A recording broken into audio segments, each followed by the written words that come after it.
सम्यक भोजन news channel को सब्सक्राइब करें और बेल आइकन जरूर दबाएं।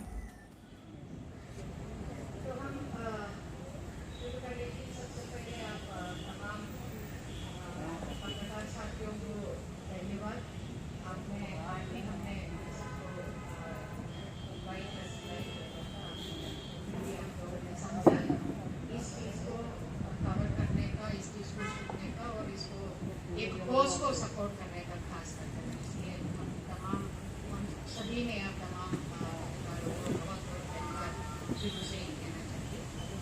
और हम मैं Annie Raja general secretary national federation of Indian women और बाकी मेरी साथी पूनम अपना परिचय उत्तरवाई की फिल्मी में बताए कि पूनम कौशिक एडवोकेट है और प्रगतिशील महिला संगठन की नेत्री भी है। शक्यम का कोई इंट्रोडक्शन नहीं चाहिए, शक्यम रश्मि एंकर से है। तो हमने जो उधर की कुछ महिलाओं ने हमें फ़ोन करके बोला कि आप लोग आ जाए और आके देखे उनसे मिलिए ताकि वो परिवार अपनी बात हाथरस की जो लड़की है जो जिनका जान भी चली गई है वो लड़की की पेरेंट्स और उसकी माँ बाप जो उनके परिवार वाले अपनी बात आपके साथ रहते हैं, इसलिए आप लोग आ जाओ। तो हमने सोचा एक जना अकेले जाना, एक संगठन अकेले जाना ठीक नहीं है, हम 2-3 लोग चलेंगे। इस प्रकार हमने टीम बना के हम गई है और सुबह 6 बजे हम निकला था कल और इधर आज सुबह 2 बजे तक अर्ली मॉर्निंग 2 o'clock हम वापस आइए उधर से।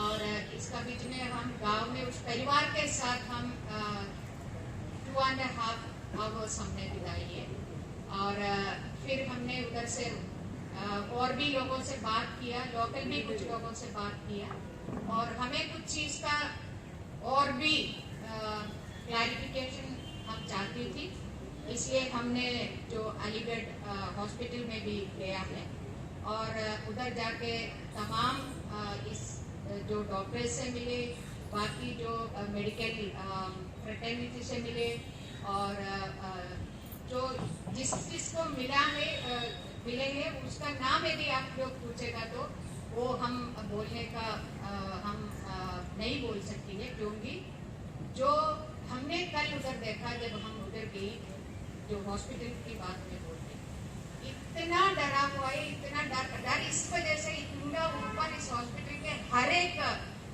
कर्मचारी का, डॉक्टर का, बाकी सब स्टाफ का ऊपर इतना हर डिपार्टमेंट का एक तरफ यदि देखेगा तो इतना प्रेशर जो एडमिनिस्ट्रेशन की तरफ से है, पुलिस के तरफ से है, ये बिल्कुल हम आपको आपके सामने रखना चाहती हूँ। इसलिए हम जो जिससे डॉक्टर से या जो कर्मचारी से हम मिले उनका नाम हम नहीं बता सकते, मगर जो जिनसे जो बात हो गया उन्होंने हमें क्या बताया वो सब हमारी इस रिपोर्ट में है। आप सबको इसका कॉपी मिली भी होगी और इसमें सारा कुछ हमने लिखा। मैं संक्षिप्त में एक बात बताना मेरी तरफ से मैं शुरू करने के लिए मैं बताना ये चाहती हूँ कि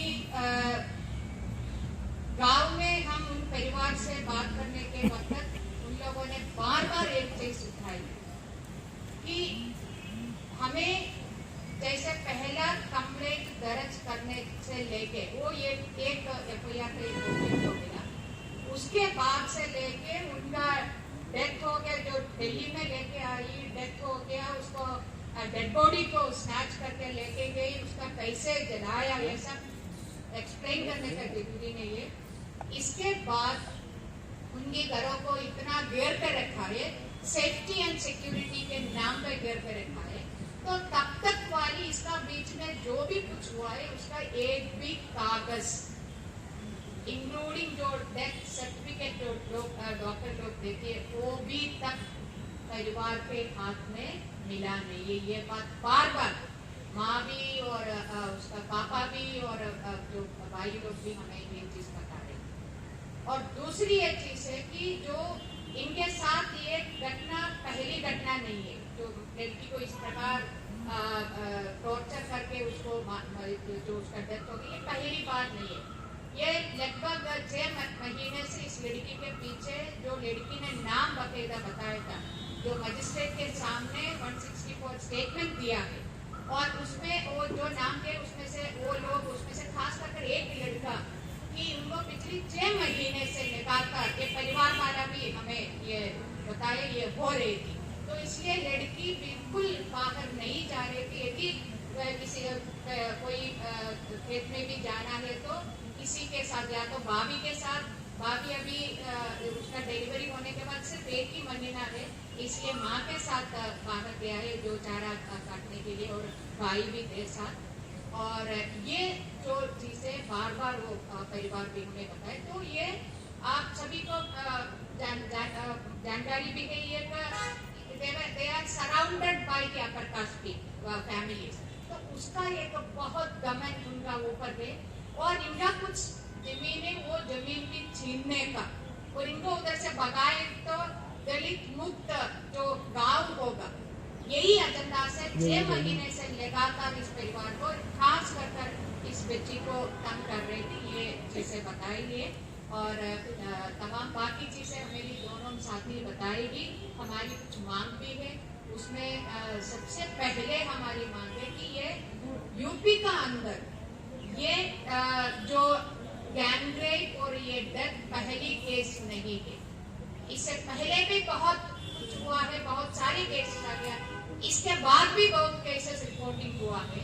तो ये दिखा रहे कि वो यूपी की सरकार, खास कर जो कानून है SC/ST prevention of atrocities act भी है, और महिला हिंसा को रोकने का तमाम कानून है, वो तमाम कानून को जो लागू करने का, लेटर एंड स्पिरिट लागू करने का कोई प्रयास नहीं किया है। इसका पुख्ता सबूत है, इतनी ज्यादा संख्या में जो नेशनल क्राइम रिकॉर्ड ब्यूरो भी यही बात का दोहरा रहे कि क्राइम बढ़ती जा रही। तो हम समझ रहे, और इस हादसा और इस इंसिडेंट, इस गैंग रेप और इसके बाद भी, इसका डेथ के बाद भी जो जिस तरीके का जो बयान आ रही है मुख्यमंत्री के तरफ से, बीजेपी के पार्टी नेताओं की तरफ से और एमपीज की तरफ से, और ये तमाम चीजें दिखा रही है कि ये लोग बिल्कुल least bothered about the life and the livelihood of the most marginalized, particularly the Dalits and the minorities and the women of that state. So we understand that we are of the firm opinion that Modi government has lost its moral right or constitutional right. Yogi Adityanath has lost his constitutional right to continue as the CM of Uttar Pradesh. So he should resign. If he is not resigning, the authorities should see that he should be removed from the chief minister's post. I end with this, and I request Poonam Kaushik. She is the leader of Pragatishil Mahila Sangathan, Advocate Poonam. प्रगतिशील महिला संगठन दिल्ली की महासचिव के रूप में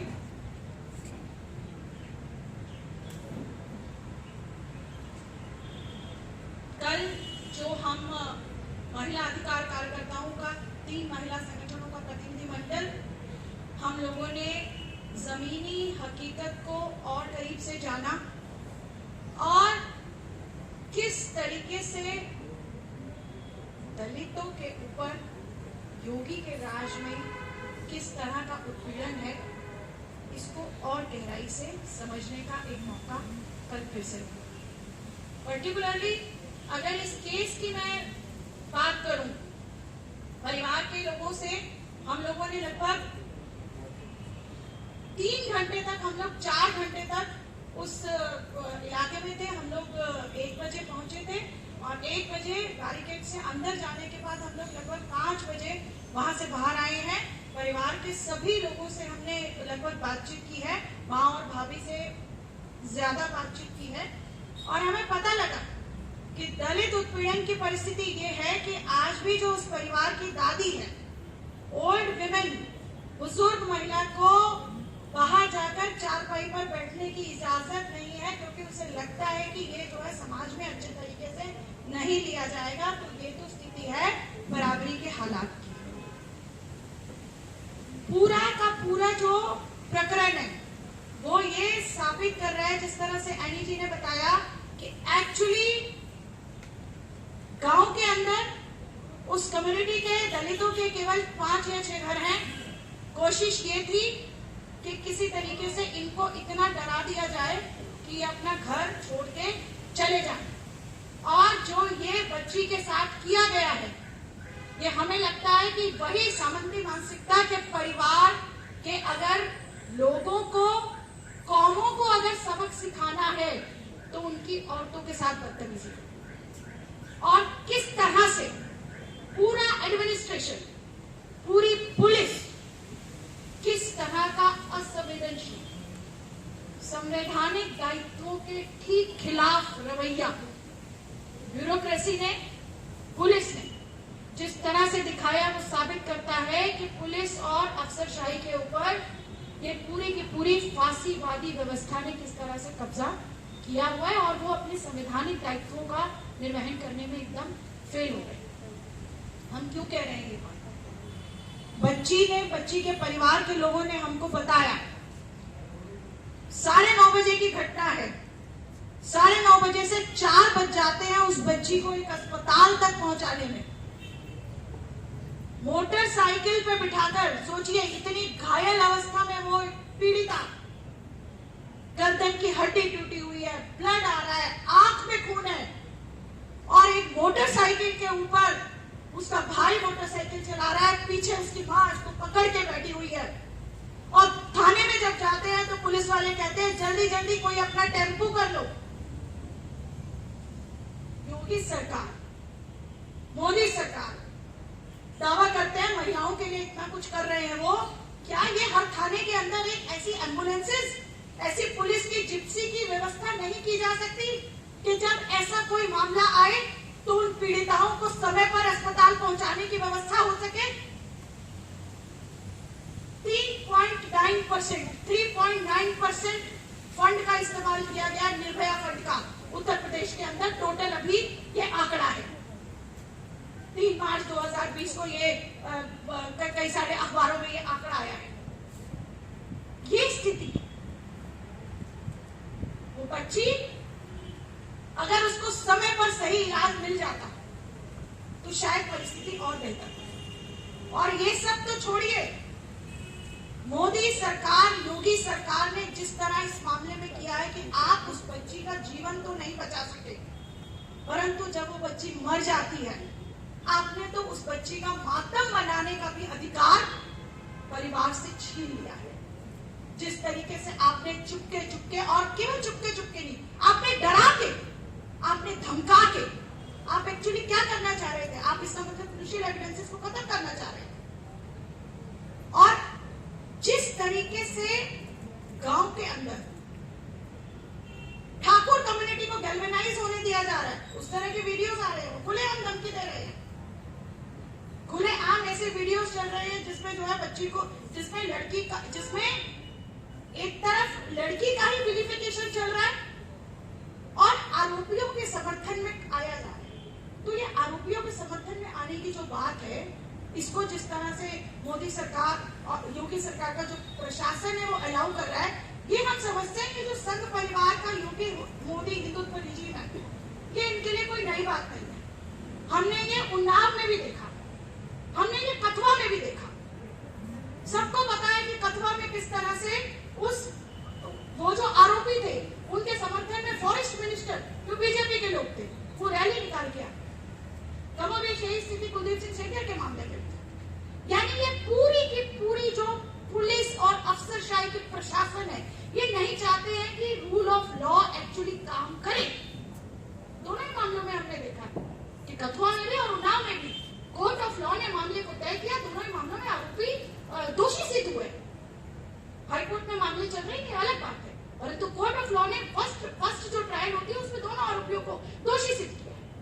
तो कम से कम कोर्ट ऑफ लॉ को, कोर्ट को कम से कम अपना काम करने दिया जाए। तो यही बात को रखते हुए कि पहली बात, परिवार की सुरक्षा होनी चाहिए, और सुरक्षा से हमारा अभिप्राय उनकी बंदी कर देना नहीं है। ये भी एक दिक्कत हो जाती है कि सुरक्षा के नाम पर आप परिवार को बंदी बना लेते हो। सुरक्षा से हमारा मतलब है उनके जान और माल की सुरक्षा, उनको उनके मूवमेंट के समय उनकी जिंदगी की हिफाजत। और यह बात कहते हुए कि कोर्ट के द्वारा, कोर्ट की निगरानी में जांच होनी चाहिए दिन प्रतिदिन, साइंटिफिक इन्वेस्टिगेशन, वैज्ञानिक जांच पद्धति, त्वरित जांच पद्धति और कोर्ट की निगरानी में जांच। और ये बात कहते हुए कि ये जो योगी सरकार है, ये दरअसल उच्च जाति के आरोपियों को बचाने के लिए जिस तरीके से सामने आ रही है और पूरे प्रांत के अंदर दलितों के ऊपर, दलित महिलाओं के ऊपर जिस तरह से हमले बढ़ते जा रहे हैं, उनकी हत्याएं हो रही हैं, तो पूरे प्रांत के अंदर संवैधानिक मशीनरी फेल हो गई है। तो ये बात दोहराते हुए कि ऐसी सरकार को बर्खास्त कर दिया जाना चाहिए।